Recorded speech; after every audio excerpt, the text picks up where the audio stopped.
저는 지금 영과 혼이 몸 안에 들어있는 어떤 독립적인 본질로서 죽을 때 몸을 떠나서 개별적으로 존재하는 무슨 귀신 같은 불멸의 혼백 같은 것으로 말씀을 드리는 게 아니에요. 여러분, 성경에 분명히 영, 혼, 몸이라는 단어가 나와요. 그러면 몸은 여기 있고 혼은 어디 있어요? 마음? 그런 소리 하지 마세요. 영은 어디 있어요? 뇌? 어디 있습니까? 아세요? 그건 철학도, 심리학도, 과학도, 의학도 밝혀내지 못하는 거예요. 지금까지. 성경만 거기에 대해서 대답하고 있어요. 많은 이들이 인간이라는 존재를 헬라의 플라톤 철학이나 영지주의 등의 영향을 받아서 영과 혼과 육 혹은 영혼과 육신 등으로 나누어서 이해를 하고 있습니다. 그걸 굳이 2분설이다, 3분설이다 이렇게 이름을 붙여서 말하는 사람들이 있는데 그건 하나도 중요하지 않아요. 몰라도 돼요. 제가 지금 말씀드리고자 하는 건 헬라 철학이나 영지주의 그리고 동양의 혼백 사상 등이 무속신앙 등이 얼마나 인간의 이성을 잠식하고 있는지에 대해서 말씀을 드리고자 하는 거예요. 많은 분들이 인간 안에 영과 혼과 몸이 각각의 구별된 영역을 갖고 있는 독립적인 본질로 존재한다고 생각해요. 그래서 뭐 어떤 사람은 영의 예배, 혼의 예배, 몸의 예배 헛소리들 하고 앉아있는데 그건 지가 추측하여 만들어낸 이야기일 뿐이에요. 유령선이라든지 꼬마 유령 캐스퍼라든지 장화 홍련전 등의 동화나 옛날 이야기나 영화 등에도 그러한 인간들의 인간 존재론이 잘 나타나 있죠. 몸과 분리된 독립적 개체로서의 어떤 존재가 우리 안에 존재하다가 몸에서 튕겨져 나가게 되면 그 자체가 독립적 개체로 존재할 수 있다는 사고예요. 장화 홍련의 몸은 무덤 속에서 썩었는데 어떤 독립적 개체인, 그게 영인지 혼인지 몰라요. 지들도 몰라요. 근데 그게 독립적 개체로 나타나서 사또에게 맨날 밤마다 울며 지랄을 떤단 말입니다. 이게 인간들이 갖고 있는 인간 존재론이에요. 그죠? 이게 영지주의란 말입니다. 이게 헬라 철학이란 말입니다. 이게 혼백 사상이에요. 동양 사상에. 성경에는 사람들은 그게 무엇인지 물어보면요, 심리학이나 성경을 고사하고 심리학이나 철학이나 의학이나 과학에 근거해서도 그것을 정확하게 설명해내는 사람이 없어요. 그저 헬라 철학이나 영지주의나 혹은 동양의 혼백 사상이나 무속신앙 등에서 차입한 그냥 수많은 추론과 상상에 의해서 지들 마음대로 대답하는 거예요. 성경에는 영과 혼과 육이 아주 정확하고 명료하게 구별이 되어 기록이 되어 있어요. 물론 개역 성경만으로는 그 구별을 다 분별하여 이해를 할 수가 없습니다. 왜냐하면 개역 성경의 번역 자체가 그 영과 혼과 몸, 그 중에서 특히 영과 혼의 부분을 너무 분별 없이 번역을 해 놓았기 때문에 그래요. 번역을 한 사람 자체가 그 영과 혼과 그 몸의 구별이 뭔지를 모르고 번역을 했기 때문에 그 단어들을 막 혼용해서 번역을 해놨어요. 그래서 개역 성경을 읽는 것만으로는 영과 혼과 몸에 대해서 분명한 구별과 판단을 할 수 없습니다. 그래서 예수를 믿는다는 사람들조차 영이나 혼 혹은 영혼 등을 사람이 죽으면 염라대왕 앞으로 끌려가게 되는 사람 안에 들어있는 보이지 않는 어떤 것 정도로 이해를 하는 거예요. 나는 죽는데 여기에서 뭐 연기 같은 게 뿅 나가서 염라대왕 앞으로 고개 끌려가는 거라고 착각한단 말입니다. 그래서 혼줄이 빠진다느니 혼난다느니 그런 말들을 하는 거고, 재채기를 하면 혼이 놀라서 도망갈까봐 그러지 말라고 bless you라고 인사까지 해주는 거예요. 아메리카 인디안들은 초원에서 말을 달리다가 가끔씩 서서 자기의 영혼을 기다린다 그래요. 자기가 너무 빨리 달려서 혹시 자기 영혼이 자기를 따라오지 못하면 낭패니까. 진짜 그럽니다. 지금도 그런데요. 아메리카 인디안들은 지금도 빠른 속도로 차를 몰다가 가끔씩 갓길에 쓴다 그래요. 영혼 따라오라고. 심지어 사람이 죽으면 그 영혼이 혹시 자기에게 해코지를 할까봐 장례식장에서 하늘을 향해 화살을 쏘죠. 군대의 장례식장에서 하늘을 향해 조총을 쏘는 게 바로 그거 보고 배운 거예요. 그러한 맥락입니다. 영혼을 죽이는 거예요. 그 영혼이 자기에게 해코지 할까봐 사람들은 죽음을 두려워하거든요. 귀신론으로 유명한 베레와파에서는 하나님이 정해주신 120년의 수명을 다 못 살고 죽은 영혼은 귀신이 되어서 구천을 떠돈다고 해서 모든 사건과 사고와 질병 등을 그러한 귀신들의 책임으로 모두 전가를 시키죠. 그 120년의 수명이 어디서 나온 거예요? 노아의 홍수 사건에서 거기 120년이라고 하나님이 거기 써놓은 거를 인간의 수명이라고 이 사람들이 착각한 거죠. 그거는 노아가 방주 만들 기간 동안에 120년 동안 내가 너희들에게 기회 준다라는 이야기지, 인간의 수명이 그때부터 120년이 됐다라는 말이 아니란 말입니다. 그래서 뭐 비타민C를 열심히 먹으면 120살까지 산다고 웃기는 소리 하지 마세요. 그건 성경이 말하는 영이나 혼, 영혼과 많이 다른 거예요. 구약 성경에는 영과 혼과 몸이라는 단어가 정확하게 루아흐, 네페시, 바사르로 구별이 되어서 기록이 돼요. 히브리 원어 성경을 보면 신약 성경에도 영과 혼과 몸은 정확하게 푸뉴마, 푸시케, 소마로 구분이 되어서 기록이 되어 있어요.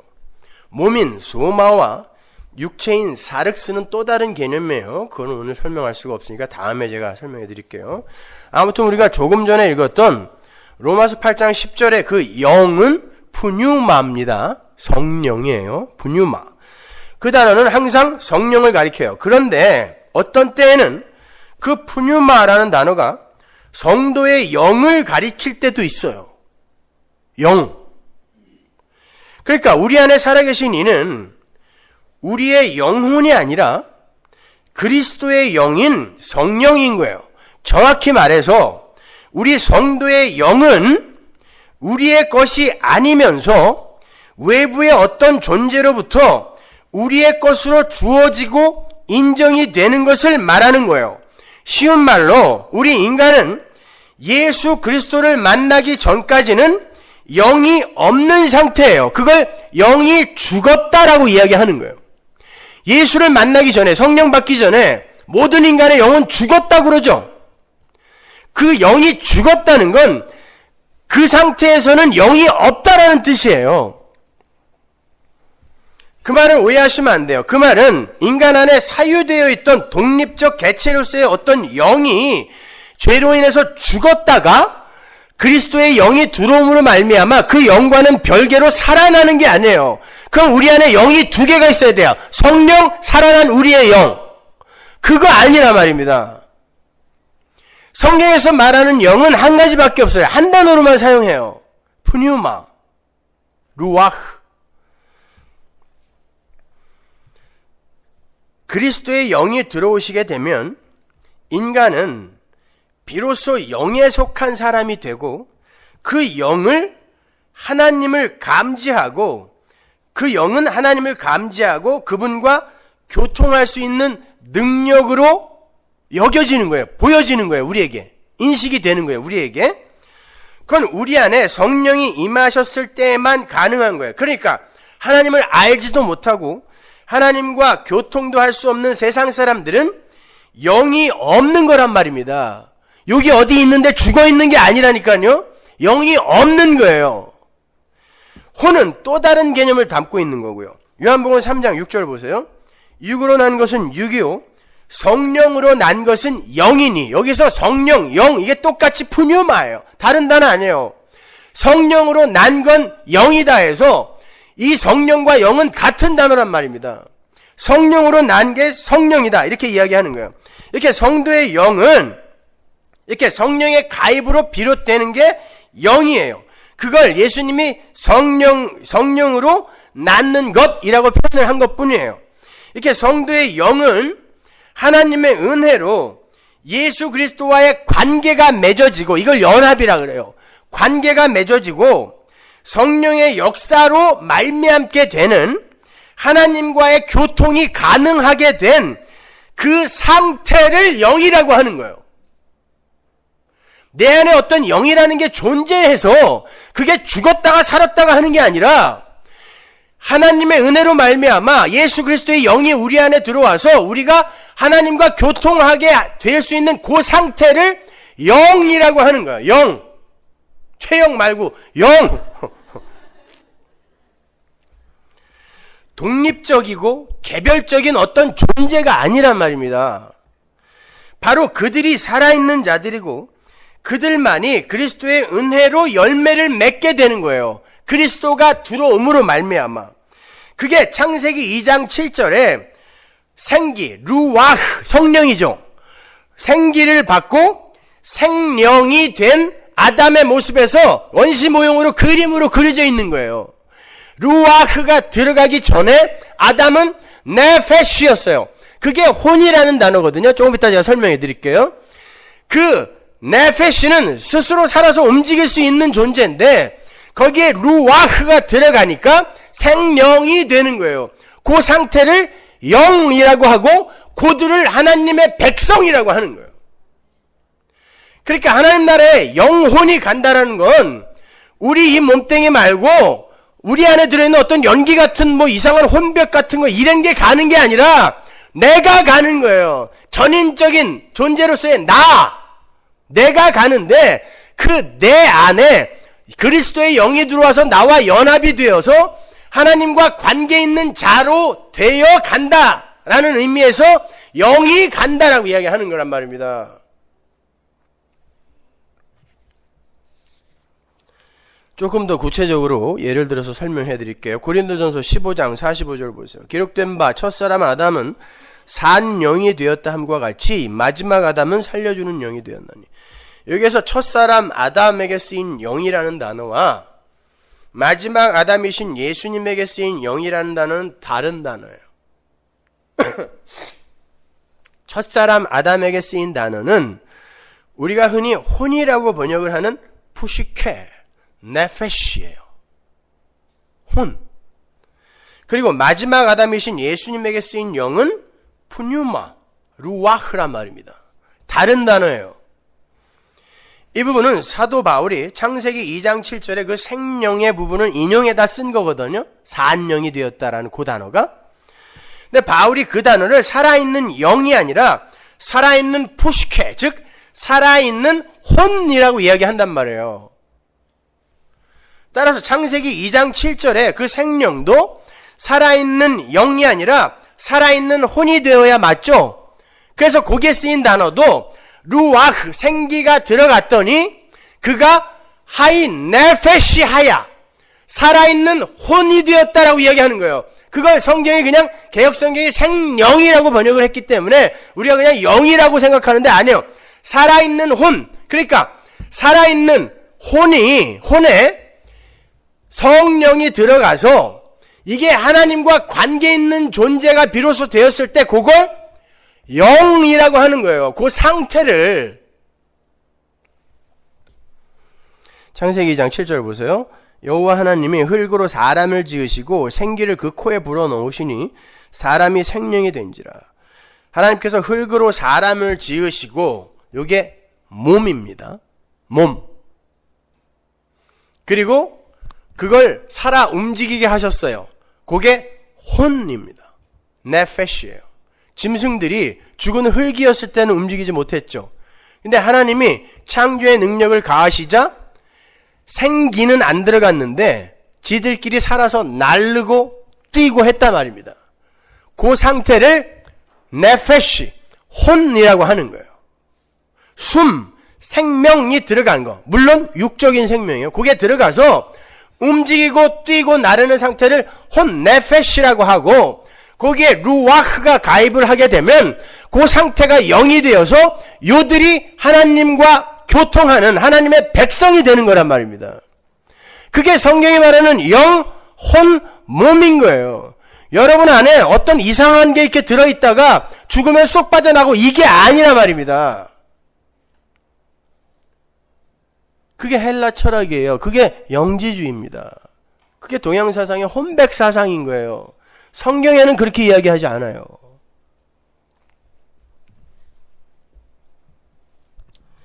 신약에서 푸시케라는 단어가 쓸 때도 마찬가지예요. 그러니까 혼 네페시라는 건 인간의 몸 안에 들어있는 보이지 않는 혼령 같은 게 아니라 하나님의 창조의 권능 아래에서 숨, 즉 목숨을 갖게 된 모든 피조물들을 가리키는 단어예요. 그걸 혼이라 그래요. 그 혼이라는 단어는 구원받은 자나 구원받지 못한 자 모두에게 주어지는 숨이에요. 심지어 그 혼이라는 단어는 성경에 짐승에게도 쓰입니다. 그 네페시, 혼이라는 단어가 구약 성경에 어디에 나오는지 몇 군데만 제가 찾아드릴게요. 창세기 46장 27절. 애굽에서 요셉에게 낳은 아들이 2명이니 야곱의 집 사람으로 애굽에 이른 자의 도합이 70명이었더라. 여기서 2명이라고 번역이 된 단어도 네페시고 70명에서 그 명도 네페시예요. 굳이 직역을 하면 혼이죠. 네페시. 그럼 우리가 가진 혼의 개념으로 이 구조를 번역을 하면 어떻게 되죠?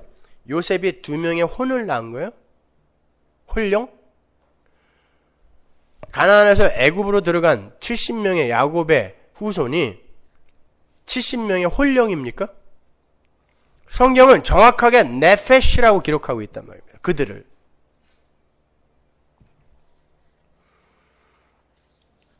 성경에 나오는 네페시, 혼은 혹자들이 이야기하는 것처럼 마음도 아니고 우리가 알고 있는 사전적 개념의 혼령도 아니에요.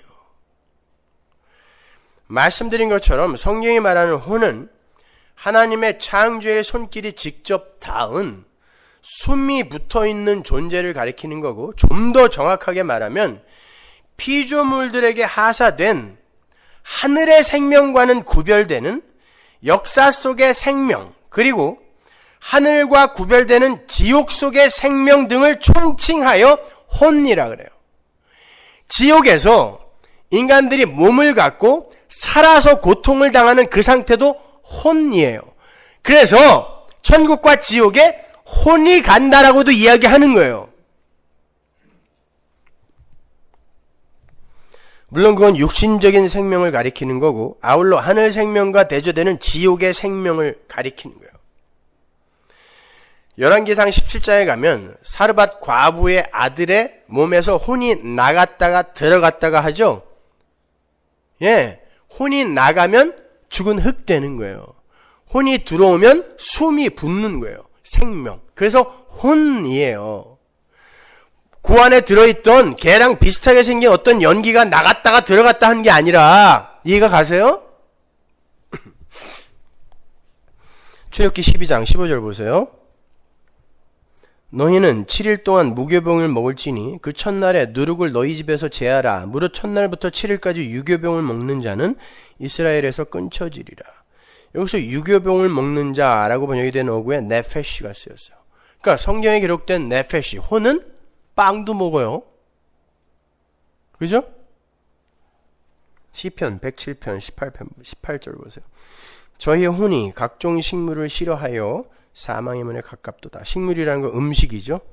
여기도 네페시가 각종 음식을 싫어한다 그래요. 혼령이 음식도 먹어요? 좋아하고 싫어하고 그럽니까? 신약으로 한번 가볼까요? 사도행전 2장 42절. 그 말을 받는 사람들은 세례를 받으며 이날에 제자의 수가 3,000이나 더하더라. 여기서 3,000명에 쓰인 단어도 푸시케예요. 사람이 아니에요. 혼. 구원받은 산자예요. 사도행전 27장 37절. 배에 있는 우리의 수는 전부 276인이러라. 여기서 276인의 인도 푸시케, 혼이에요. 여기는 다 구원받은 사람도 아닌데 그냥 혼이라고 쓰죠. 살아 움직이는 존재를 이야기하는 거예요. 이렇게 성경에서 혼이라는 개념은 하나님의 창조의 능력에 의해서 산 존재가 된 자들을 가리키고, 그건 믿지 않는 자나 믿는 자 모두에게 공이 쓰이는 보편적인 칭호예요. 그래서 그 혼을 가리키는 네페시나 네사마라는 단어는 숨이나 목숨 등으로 혼용하여 쓰기도 하는 거예요. 다시 말하지만 그 혼 네페시, 네사마가 끊어지면 살아있던 존재가 죽은 흙덩이, 먼지덩이가 되는 거고 그걸 몸이라고 하는 거예요. 근데 그 몸은 새 걸로 바꿔준단 말입니다. 그 새 걸로 바꾸어진 상태로 살아나는 그걸 혼인 거예요. 새 혼. 그리고 그렇게 새롭게 살아난 자들과 하나님과 영원히 연합한 상태를 영이라고 하는 거예요. 그들이 천국에 들어가는 거란 말입니다. 그게 성경이 말하는 영과 혼과 몸의 개념인 거예요.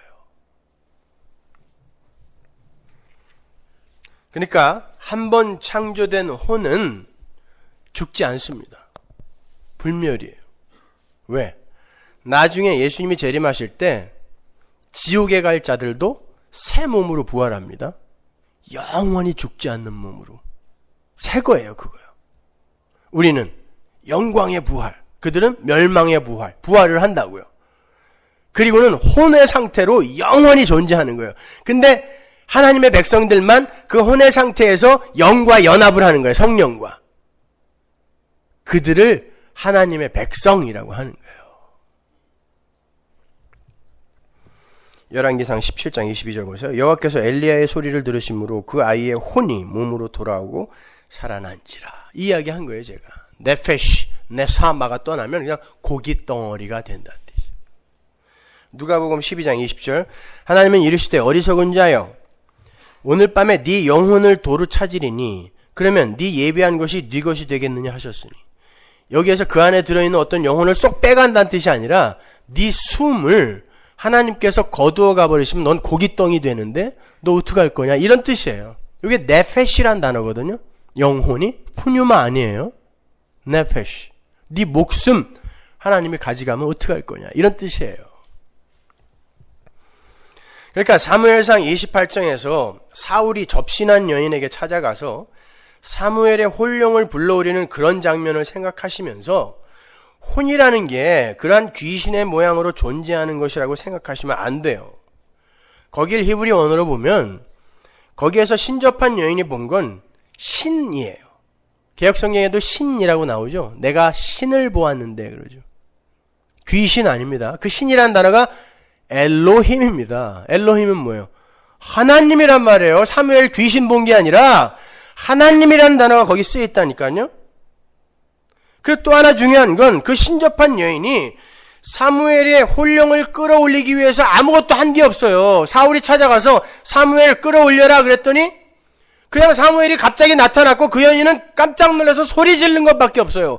그 여인이 뭘 해서 불러 올린 게 아니란 말입니다. 근데 우리는 항상 그런 데에만 관심을 두고 있는 거예요. 야, 무당도 진짜 귀신을 불러 올릴 수 있네? 죽은 자의 혼령이 올라오네? 이런 식으로 생각하는 거예요. 그 이야기의 초점은 거기에 있는 게 아니에요. 거기에 나타난 건 사무엘의 귀신이 아니라 그 상황 자체가 하나님의 작품이었다는 걸 보여주기 위해서 거기에 엘로힘이라는 단어가 들어가는 거예요. 그 엘로힘에 하나님께서 그 일을 주관하셨다. 거기에서 사무엘의 혼령 같은 것이 올라와서 사울을 막 야단치고 그냥 갑니다. 무당이 귀신을 불러 올릴 수 있다는 거나 이미 죽은 자가 이 땅에 다시 내려올 수 있는가 등의 초점이 있는 게 아니라 자기의 안위와 유익을 위해서 인간이 얼마나 더럽게 추악하게 추락할 수 있는가, 그리고 그러한 자들을 향한 하나님의 진노가 얼마나 큰 것인가에 대한 초점이 있는 거예요. 사무엘이 죽자 신접한 사람들과 박수들을 다 쫓아내놓고 정작 블레셋 사람들이 또 자기를 포위하니까 무당을 찾아가더란 말입니다. 사울이 그걸 야단치는 거예요. 지적하는 거예요. 거기에서는 귀신이 나타났다 아니다 거기에 관심이 전혀 없는 거란 말입니다. 죽은 인간의 혼령으로서의 귀신은 없어요. 하나님의 장중 안에서 쏙 빠져나가갖고 구천을 떠돌 수 있는 혼령은 단 한 개도 없어요.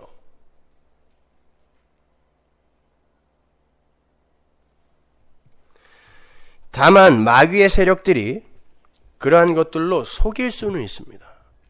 우리들이 워낙 그렇게 믿고 있으니까 마귀의 세력들이 3년 전에 돌아가신 큰아버지의 혼령으로 나타날 수 있어요. 그건 여러분이 속는 겁니다. 그런 혼령 없습니다. 귀신이라는 건 마귀의 속임수인 거지 실제로 존재하는 인간의 혼령 같은 게 아니에요. 인간은 그 자체로 전인적인 존재예요. 여러분이 죽고 그러면 그 몸을 떠난 그 몸이 여기 있는데 그러면 나는 어디 있는가? 혼령으로 하나님 앞에 가는 거 아닌가? 아니요. 여러분이 이 역사를 떠나는 순간 여러분은 영혼으로 들어가잖아요. 영혼은 시간과 기다림이 없는 곳이기 때문에 거기에서 이미 여러분은 새 몸을 입게 되는 거라니까요. 이 몸을 벗는 순간 새 것을 입고 하나님 앞으로 가는 거예요. 그걸 역사 속에서 설명을 하기 위해 우리가 죽고 무덤 속에서 잠자다가 나중에 예수님이 재림하면 또 부활을 했다가 이런 식으로 설명한 거지 영혼 속에서는 그런 순서가 없어요. 영원한 현재밖에 없는 것이거든요. 거기는.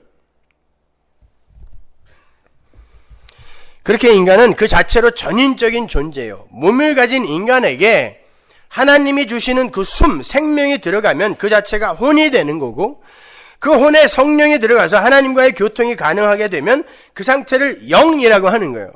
그 각각이 개별적이며 독립적인 개체가 아니란 말입니다. 그러니까 가위 같은 거 눌리면서 무서워하거나 두려워하거나 그러지 마세요. 그런 거 없는 거예요. 걔네들은요. 뭐 뒤에서 누가 껴안았다. 돌아봤더니 검은 자위가 없는 어떤 여자가 자기를 내려다보고 있더라. 허약해서 그런 거예요. 밥 잘 드시고 운동 열심히 하세요.